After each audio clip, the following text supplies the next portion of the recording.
All right, everybody, Big Nasty here, and just giving you guys a little update for all of those people worried about the market and seeing all these things about it crashing. There's a lot of people right now posting. I think Pokerev, Nostalgianomics, Team Rocket Joey sold all of his whole sealed collection off. It's cool and all. Totally support. Making sure you prepare everybody for any market crashes, but honestly, like Nostalgianomics said, if you've been in this hobby for a while, there's ups and downs. There's always gonna be ups and downs, but nothing has ever crashed. Some things, some singles, taking like huge dips, but I don't even see that happening, and this is the reason why I don't see it happening. 2026 is the 30th anniversary. Megas, an era that just started, hasn't even started yet, comes out. Man, stomach's out here trying to, go to bed. Anyways, what I was saying was that don't be afraid of the market. I get it. There's people talking about crashes.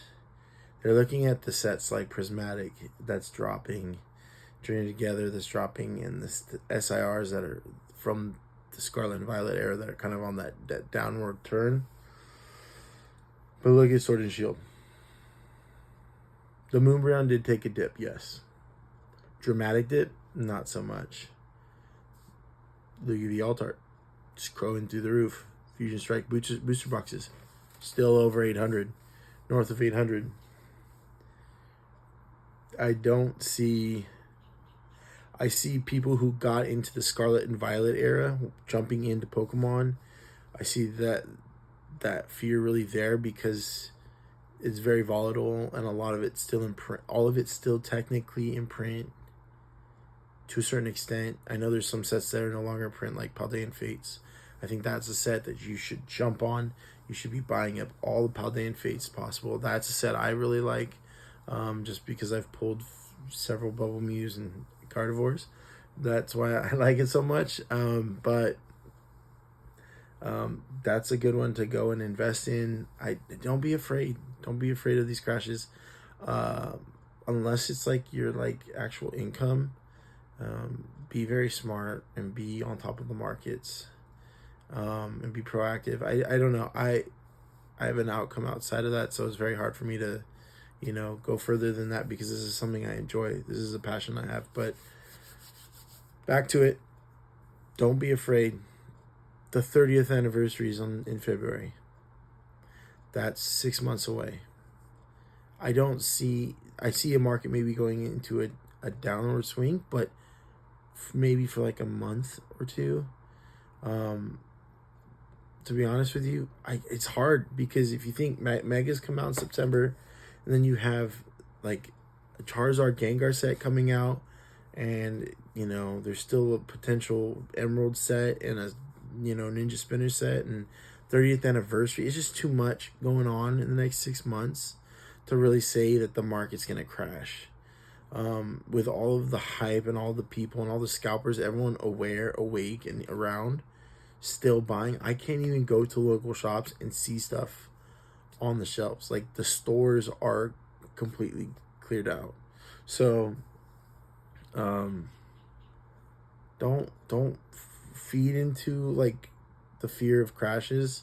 I know you're gonna see maybe a lot of scalpers and stuff that will be selling off stuff because it's not moving as quick and the value of it's dropping. Good for collectors. Perfect time to buy stuff. That's how you start building your inventory and then you hold. So really, honestly, like there might be downward trends, but I don't see there ever being a crash, and I don't see it really being a time to offload unless you really want to try to restart your own inventory or your own collection's value. You want to reset that market on yourself. I see that, but overall, don't go selling all your stuff off. I think that if you benefit from it and you need it and it's gonna put you in a good spot, do it. For sure, do it. If you have like this gut feeling, I always tell people I sell cars to and who sell cars to me. So like the one thing you need to do more than anything is listen to your gut. And if you have any doubt in your mind, if you should or should not sell this product or some card or something that you have that holds meaning to you or that is valuable, don't do it. You got a gut feeling for a reason. So don't do it if you feel that hesitation. Just hold it. It's not going anywhere. And if it's no longer in print, it's most likely not going to dip. They might take small dips due to trends, but nothing crazy. But again, keep your stuff. Enjoy the hobby. Don't get afraid of all of this hype behind crashes. A lot of people said there was crashes, and all these people said Prismatic is going to be the next investment. Don't listen to all like those shenanigans. As a collector, as a buyer, seller, and just someone who's passionate about this hobby, don't worry about that. Just enjoy it. Try to buy, like I always tell you, go look for it and find it in the wild. Go find product in the wild. Don't go buy third-party products, because then you're paying prices that may vary, and that will hurt you. If you pay $200-300 for a Destiny Rivals booster box that came out May 30th, that's something that you can see potentially dipping. Those are the things that you can see dipping, and you wait for them to dip and then you buy them. I mean, it's like the Silver Tempest booster boxes. I got them at like $147. You wait for them to dip and then you buy them. I think I got like the Battle Styles for like $136. You wait for things to go low because everyone's so focused on the now and the modern and like what's cool and new. And then you buy that stuff that people forgot about. That's my recommendation. That's my suggestion. If you are afraid of like the near market, Destiny Rivals, Prismatic, those are going to go up and down because they haven't been around for a year. They're no longer, they just started printing them. They're out, and they're going to be printing it for a while. So I hope you guys enjoyed my little rant on this. Don't get too scared. As a collector, hold it, enjoy it, enjoy the ride. Flip if you can, clear out and start over if you want. I'm doing a whole single raw sellout, clearing out my raw inventory, and then trying to go buy more at a festival, at a convention.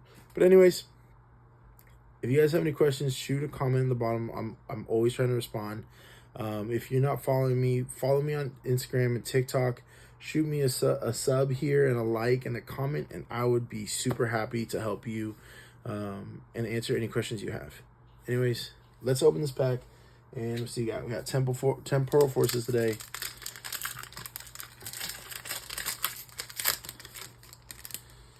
And we're gonna see what we got. Now Pokemon was in a little bit of a downwards tick when these sets came out. They just didn't do that hot. If you look at their SIRs, like they're not even breaking $100. So, and these aren't even like SIRs I'd be like, yeah, you gotta buy. One I should say you should snag is the Obsidian Flame Zone. That was like a very affordable one. Roaring Moon and Koraidon. Don't be afraid. Big Nasty out.